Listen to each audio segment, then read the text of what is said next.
Hi hello ಎಲ್ಲರಿಗೂ ನಮಸ್ಕಾರ ಗೆಳೆಯರೆ. KSRTC ಇಲಾಖೆಗೆ ಸಂಬಂಧಪಟ್ಟಂತಹ ಉದ್ಯೋಗದ ಮಾಹಿತಿ ಇದಾಗಿದ್ದು, ಸೊ ಇನ್ನೂ ಯಾರು ನಾವು ಚಾನಲ್ನ ಸಬ್ಸ್ಕ್ರೈಬ್ ಮಾಡಿಲ್ಲ ಅಂದರೆ ಸಬ್ಸ್ಕ್ರೈಬ್ ಮಾಡ್ಕೊಳ್ಳಿ ಅಂತ ಹೇಳ್ತಾ, ಇಲ್ಲಿ KSRTCಯ ಚಾಲಕ ಕಮ್ ನಿರ್ವಾಹಕ ಹುದ್ದೆಗಳಿಗೆ ಅರ್ಹರಾಗಿರುವ ಅಭ್ಯರ್ಥಿಗಳಿಗೆ ಸೆಪ್ಟೆಂಬರ್ 18ರಿಂದ ಚಾಲನಾ ವೃತ್ತಿ ಪರೀಕ್ಷೆ ನಡೆಯಲಿದೆ ಅಂತ ಕೊಟ್ಟಿದ್ದಾರೆ. ಸೊ ಇದೊಂದು ಸಿಹಿ ಸುದ್ದಿನೇ ಅಂತಲೇ ಹೇಳ್ಬೋದು. ಸೊ ಈ ಒಂದು ಹುದ್ದೆಗೆ ಯಾರ್ಯಾರು ಅಪ್ಲಿಕೇಶನ್ ಹಾಕಿದ್ದೀರಾ, ಸೊ ಅವರಿಗೆ ಚಾಲನಾ ವೃತ್ತಿ ಪರೀಕ್ಷೆ ನಡೆಯಲಿದೆ. ಸೊ ಈ ಒಂದು ಪರೀಕ್ಷೆಗೆ ಹಾಜರಾಗುವ ಅಭ್ಯರ್ಥಿಗಳು ಸೆಪ್ಟೆಂಬರ್ 13ರ ಮಧ್ಯಾಹ್ನದ ನಂತರ, ಅಂದರೆ ಈಗಾಗಲೇ ಅವರು ಈ ಒಂದು ಪ್ರವೇಶ ಪತ್ರವನ್ನು ಡೌನ್ಲೋಡ್ ಮಾಡಿಕೊಳ್ಳಲು ಸೊ ಅವಕಾಶವನ್ನು ನೀಡಲಾಗಿದೆ ಎಂದು ಇಲ್ಲಿ ಪ್ರಕಟಣೆಯನ್ನು ತಿಳಿಸಿದೆ. ಸೊ ವೆಬ್ಸೈಟ್ ವಿಳಾಸ ನಿಮಗೆ ಗೊತ್ತಿರೋ ಹಾಗೆ KSRTC.Karnataka.gov.in ಹೋಗಿ ನೀವು ಈ ಒಂದು ಪ್ರವೇಶ ಪತ್ರವನ್ನು ಡೌನ್ಲೋಡ್ ಮಾಡ್ಕೋಬೋದಾಗಿರುತ್ತೆ ಸ್ನೇಹಿತರೆ. ಸೊ ಅಫಿಷಿಯಲ್ ಆದಂತಹ ನೋಟಿಫಿಕೇಷನ್ ಕೂಡ ಇದೆ. ಇಲ್ಲಿ ಹುಮ್ನಾಬಾದ್ ತರಬೇತಿ ಕೇಂದ್ರದಲ್ಲಿ ಚಾಲನಾ ವೃತ್ತಿ ಪರೀಕ್ಷೆಯಲ್ಲಿ ಪರೀಕ್ಷೆ ಪ್ರಾರಂಭಿಸಿರುವ ಕುರಿತು ಅಂತ ಕೊಟ್ಟಿದ್ದಾರೆ.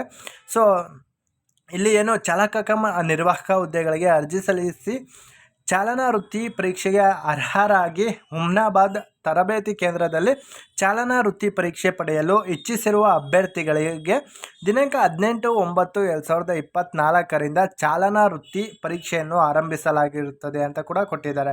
ಸೊ ಈ ಒಂದು ಸಂಬಂಧ ಅಭ್ಯರ್ಥಿಗಳು ದಿನಾಂಕ 13/9/2024 ಮಧ್ಯಾಹ್ನ 1 ಗಂಟೆಯಿಂದ 1 ನಂತರ ನೀವು ನಿಗಮದ ವೆಬ್ಸೈಟ್ಗೆ ಭೇಟಿ ನೀಡಿ ನಿಮ್ಮ ಒಂದು ಕರೆಪತ್ರವನ್ನು ಡೌನ್ಲೋಡ್ ಮಾಡಿಕೊಂಡು ಕರೆಪತ್ರದಲ್ಲಿ ತಿಳಿಸಿರುವ ಅಗತ್ಯ ದಾಖಲಾತಿಗಳೊಂದಿಗೆ ನಿಗದಿತ ದಿನಾಂಕ ಹಾಗೂ ಸಮಯಕ್ಕೆ ನೀವು ಹಾಜರಾಗಬಹುದಾಗಿರುತ್ತೆ ಸ್ನೇಹಿತರೆ.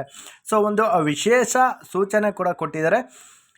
ಇಲ್ಲಿ ಸದರಿ ನೇಮಕಾತಿಯಲ್ಲಿ ಅಭ್ಯರ್ಥಿಗಳು ಗಣಕೀಕೃತ ಚಾಲನಾ ಪಥದಲ್ಲಿ ಗಳಿಸಿದ ಅಂಕಗಳ ಮೆರಿಟ್ ಹಾಗೂ ಅಧಿಸೂಚನೆಯ ಸಂದರ್ಭದಲ್ಲಿ ಚಾಲ್ತಿಯಲ್ಲಿದ್ದ ಮೀಸಲಾತಿ ನಿಯಮಗಳಿಗೆ ಅನುಗುಣವಾಗಿ ಪಾರದರ್ಶಕವಾಗಿ ನಡೆಯುವುದರಿಂದ ಸೊ ಮಾನವ ಹಸ್ತಕ್ಷೇಪ ಇರುವುದಿಲ್ಲ. ಆದುದರಿಂದ ಅಭ್ಯರ್ಥಿಗಳು ಯಾವುದೇ ಒಂದು ಶಿಫಾರಸು, ಮಧ್ಯವರ್ತಿಗಳ ಆಮಿಷಗಳಿಗೆ ಒಳಗಾಗಬಾರದು, ಇನ್ಫ್ಲುಯೆನ್ಸ್ಗೆ ಯಾವುದೇ ಒಂದು ಮಾನ್ಯತೆ ಕೊಡುವುದಿಲ್ಲ ಅಂತ ಇಲ್ಲಿ KSRTC ಇಲಾಖೆ ಮತ್ತು ಅಧಿಕಾರಿಗಳು ಸ್ಪಷ್ಟವಾಗಿ ತಿಳಿಸಿದ್ದಾರೆ ಸ್ನೇಹಿತರೆ. ಸೊ ಹಾಗಾಗಿ ಯಾರ್ಯಾರು ಈ ಒಂದು ಎಕ್ಸಾಮಲ್ಲಿ ಪಾಸ್ ಆಗಿದ್ದೀರಾ, ಸೊ ಅವರು ಈ ಒಂದು ನಿಮ್ಮ ಕರೆಪತ್ರವನ್ನು ಡೌನ್ಲೋಡ್ ಮಾಡಿಕೊಂಡು ಸೊ ಆ ಚಾಲನೆಯ ಒಂದು ಆ ಎಕ್ಸಾಮ್ಗೆ ನೀವು ಹೋಗಿ ಅಲ್ಲಿ ಭಾಗವಹಿಸಬೇಕಾಗುತ್ತೆ ಅಂತ ಈ ಮೂಲಕ ನಮ್ಮ KSRTC ಅವರು ಒಂದು ಅಧಿಸೂಚನೆಯನ್ನು ಬಿಡುಗಡೆ ಮಾಡಿದ್ದಾರೆ ಸ್ನೇಹಿತರೆ.